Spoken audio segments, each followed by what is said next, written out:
I think if you're talking about a smaller force which is in Ukraine but not on the front line, I saw a figure of 30,000.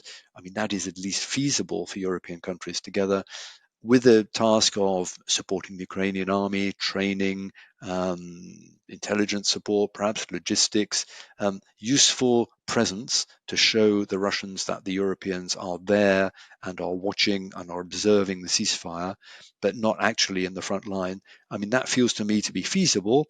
As you say, Lavrov has immediately said for the Russians that that's unacceptable. Any European forces is unacceptable. In a way, you'd expect him to say that. I mean, that's absolutely not going to be welcome to the Russians.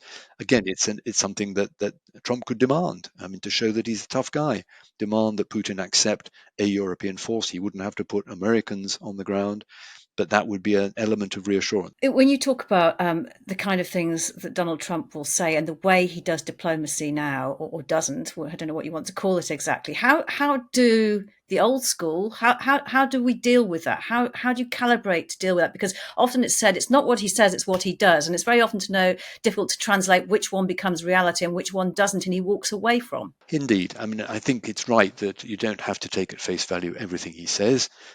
He shoots from the hip. A lot of it, is from him personally, and which is why I say I think that we need to be working with others, with Rubio, with the National Security Advisor Mike Waltz, and so on, to get structure and process into all this. That you're going to tackle these difficult crises, conflicts, foreign policy problems. You can't do it with presidential tweets or whatever they're called now overnight. There has to be some kind of process. And I would have thought the Secretary of State sitting there in Washington will want that as well. So I think you counter it by, as you say, not rising to the bait every time, recognizing that some of this is said for effect so that he comes out of any discussion feeling that he's got the upper hand, but actually work on what happens. And I think in the first Trump administration, that proved to be not a bad strategy. A lot of what he said didn't actually turn out to be the case. He didn't pull America out of NATO. There wasn't a massive trade war that crashed economies around the world. So separating the rhetoric from the reality is not going to be easy, and it may be worse this time because he's got more ideologues around him in senior positions in Washington. Nonetheless, I think we've got to try and keep reasonably calm and keep focused on what America actually does. And the test case of that will be Ukraine. Yes, and there have been a flurry of emergency meetings of European countries. What can and should they be doing? Well, as I said, I was glad to see the meeting on Monday. I think what Europe can be doing is get serious about the necessary level of defense spending in a world where America is no longer going to stand behind European security. And that's been a very comfortable position that we've had for the last 80 years, with America actually doing quite a lot of the heavy lifting on Europe's security. We cannot depend on that anymore. No future American president is going to go back to the way Joe Biden, for example, looked at the NATO alliance. Joe Biden, with his Cold War roots, saw NATO in a way that previous American presidents have seen it. No future president will do that. So we need more spending in Europe. We're going to need it more effective so that European countries spend their defense euros and pounds more effectively together. And we're going to have to look to see how we can protect our own security and work with America where we can. I mean, we shouldn't give up the prospect of being able to do useful business with America, but it'll be more transactional, and it will be where America sees interest in working with us.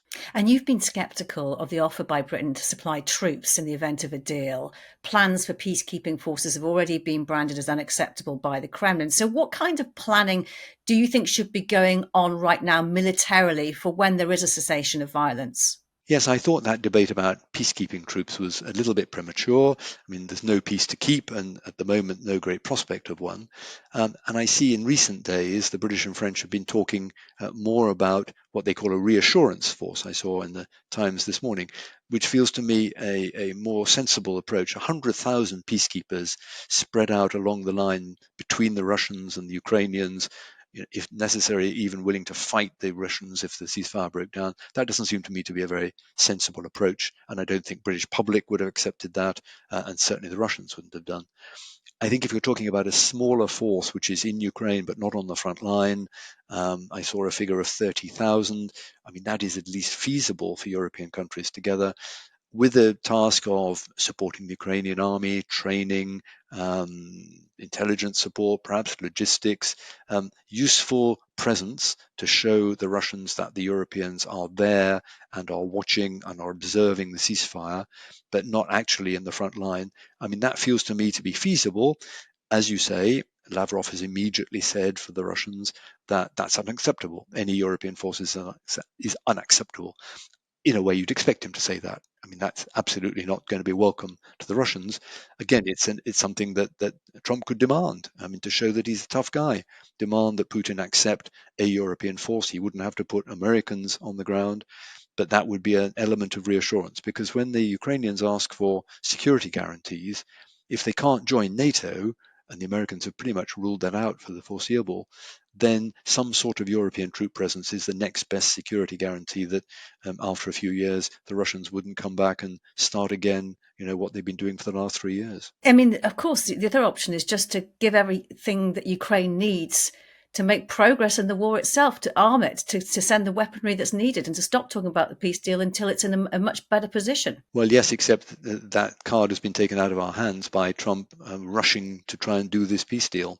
And the reality, I think, is that our stockpiles in Europe are very much depleted by the weapons that we've been giving Ukraine for the last 3 years. Our defense industries are not producing the missiles, the ammunition, the air defense equipment that Ukraine needs in the scale it needs it. And the Americans have been supplying the gap. If the Americans stop doing that, the Europeans can't, I think, substitute for them. So although we should certainly be giving everything we can to keep the Ukrainian armed forces going, keep them holding the front line, if possible, pushing it back, in the absence of American military and economic support, that is going to be a great deal less. And therefore, the risk over time is that Ukraine gradually loses the war as the Russian mass and scale gradually wear them down. Do you think it is possible to slow Trump down in his deal making? And if not, is there a way forward for a deal that isn't a surrender but delivers a durable peace, or is it all about the timing and the detail? Well, if we can't slow Trump down and we don't have much purchase on how he conducts the negotiation, then the risk is it comes out in a way which is very favorable to Putin.